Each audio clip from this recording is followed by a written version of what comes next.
Hello everyone and welcome to another episode of the McGonagall Boxing Podcast. Let's get straight down to it, shall we? So obviously the dust has settled on Linares Devin Haney on Saturday night. A lot of mixed reviews really, because, and I tend to agree with them, I often don't, but the pundits, the fans, the experts, call them what you want, are saying Haney looked very, very slick, very quick, very skilled early on. Linares showed his age. He was second to the punch, second to the jab. Let's be honest, it was a battle of jabs, this fight.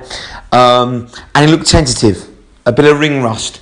So Linares, for me, looked overwhelmed at times, certainly in the first 6 rounds. And I thought this could potentially be a TKO. I didn't think Haney, as proven, has got the punch power to get him out there with a KO, but the ref would kind of wave it off on the ropes. That was what it was looking like. But credit to Linares, he's one tough cookie. He's got heart of a lion and he's stuck in there. Sort of weathered them early storms and started to come into it. What I noticed he started to do well was jab to Haney's body. And that started to slowly but surely slow Haney down. I'm not saying he was redundant by the end of the fight. He wasn't. He was still quick, but he wasn't as quick. And he was a little bit more tentative to throw hands. So, you know, going into the later stages of the fight. But, so, if you, a bit like, and I don't want to compare fighters, but Andrade. If you looked at Andrade against Williams a few months back, the first couple of rounds, 3 rounds, you'd go, this guy is a pound for pound number 1. He's sublime. If you took Haney's first 6 rounds, you'd go, this guy deserves to be the top 5 pound for pound. He's sublime. He's like, a smaller version of Floyd. And he's got that similar stance that he fights from. And you think, wow, this is the reincarnation of Floyd. But what happened is, obviously, we know Haney lacks power. Someone who's tough and durable, like Linares, started to get into the fight, started to realise that, okay, I'm being outboxed here, but I'm not being beaten up, I'm not being hurt. I can start taking the fight to Haney, and that's what happened. So the last 6 rounds were far more competitive. Now, I'm not suddenly saying Haney needs to turn into this devastating fighter, but I think he needs to mix it up a little bit more, because it gets predictable. I mean, you could almost predict what he was going to do with the jab, and then, the 1-2 finishing with the left hook. I think he needs to work on his punch variety as the fight wears on, because if you're not a devastating puncher, you certainly need that. But listen, I just think Linares, the way he's come back, is quite sensational. From what, 2 years ago when he got knocked out by, I think, Kano in the first round. Yes, it was a super lightweight, but I mean that was some bad knockout. So when he come back, he's impressive. But he's a year and a half out the ring as well. He's 37 years old, and he buzzed Haney as well. I mean, he buzzed him in that 10th round. At the end of that, as I was saying, Linares was slow but surely getting into that fight. And what happened is Haney then started again, the last 10 seconds around, to find his confidence. He's gone for what we call a fast combo. Normally it's just 1-2 and out. He's tried to stay in there longer, probably trying to look to really damage Linares, and he's got caught with an absolute beauty from Linares, who's timed him, and he had him in all sorts of trouble. And it was lucky that Haney staggered back on the bell, because another 30 seconds and you wonder. I'm not saying the fight would have been over, but you wonder. And he was certainly dazed coming into that 11th round for the first minute. And then I was caught with another hook, which kind of wobbled Haney. But credit Haney, the one thing I agree with Eddie Hearn about, he's very, very wise beyond his years. He's ring savvy, he's got a good boxing brain, and he just stayed out of range, and he tried to tie Linares up when he could. And obviously, the older man, Linares, you could tell he gassed himself out by about the 2-minute mark, and Haney survived. In the 12th round, again, similar thing, just boxing smart, boxing for survival. So he did what he needed to do. I had it 116, 112 like one judge. I think 115, 113 was too close. But there's no question, it was a far more competitive fight in the second round. second half of the fight. I only gave Linares 1 round in that first half, and I gave him a split of it in the second half. So, it was. Sorry, I gave him 2 rounds in the first half, and I gave him a split of it in the second. So it was close. It was a competitive fight, but clearly Linares is on the way down, and Haney's meant to be WBC champion. For me, it's too early for him to be WBC champion. He doesn't warrant that status. I don't think his skill set is good enough right now to be the WBC, and let's have it right, the WBC, let me say it one more time, the WBC champion. That is the high status still that you can give someone in boxing. I don't think he warrants that right now.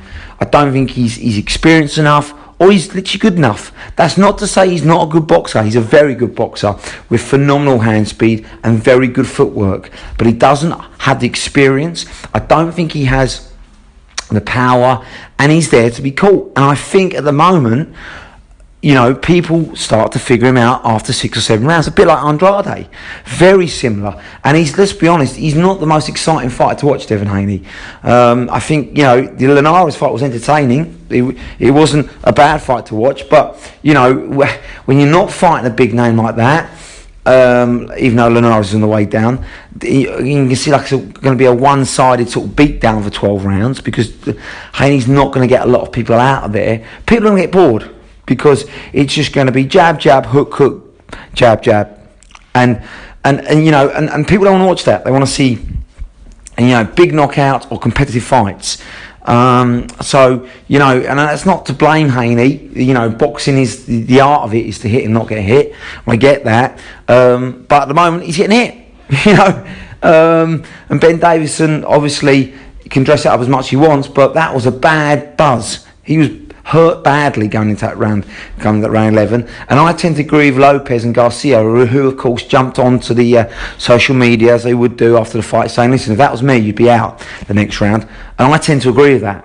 So Haney needs to work, I think, going down the home stretch. I think he needs to work on mixing it up as well, because he gets predictable. And you can't be predictable against the likes of Lopez and Garcia, who only take 10 seconds to time you, and it is good night. I think Haney as well needs to sort out his training situation. Is it his dad? Is it Ben Davison? Is it Mayweather? I mean, he's had so many different trainers over the last two years. I don't think that's good. You have a set, regular trainer. Is Ben Davison the right person for him? I don't know. Ben Davison's based in London. So, if for me, I don't think it works just having a trainer for 6 weeks. That's not good enough. They should be all year round with you, phoning you. It should be like a father to you, really, checking on you, seeing you every other day in the gym. That's what Ingle did with Nassim.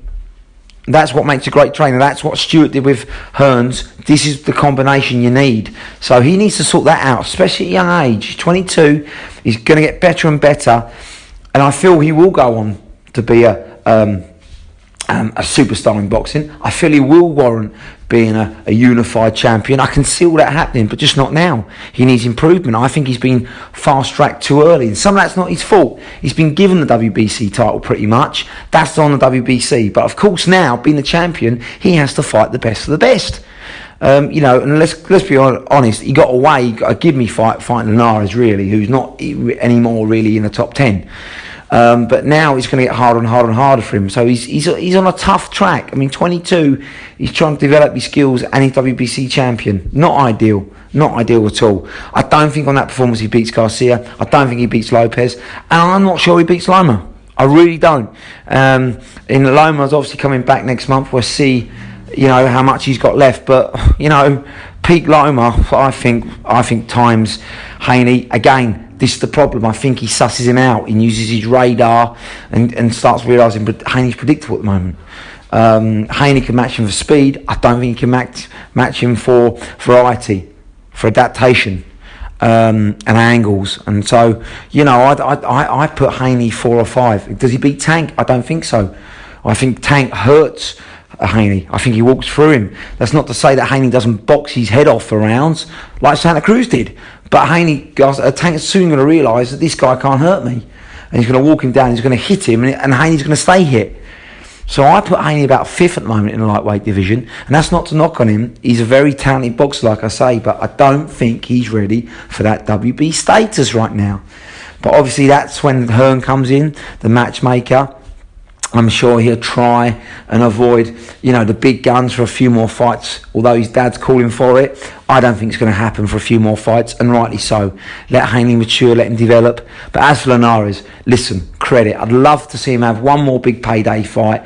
Maybe on an undercard of a big fight, and right off the sunset. That's what I'd like to see him now. I don't want to see him keep going on, because you can't keep taking, ultimately punches like that, beatdowns for that. I mean, for the first 6 rounds, it was a bit of a beatdown, and I don't want to see that for Linares. He's been a true warrior. He's had a fantastic career. One more celebratory fight. Give him a fight that he can win. Someone outside the top 10, on a nice big fight. I don't know, maybe Fury, Wilder, that won't happen, probably. But maybe Joshua Usyk, for instance, with the Hearn connection, maybe he can get him on an undercard where he's going to earn a good payday, but a fight that he's not fighting a young gun. Let him fight someone similar age, outside the top 10, and then retire. As for Haney, obviously the unified fights are there. I'd like to see him have one or two more fights before that, though. Hone his skills, develop his punch variety, and develop his boxing down the home stretch, because he's going to need it when he fights the likes of Garcia, Ryan, Teofimo Lopez, and Tank Davis.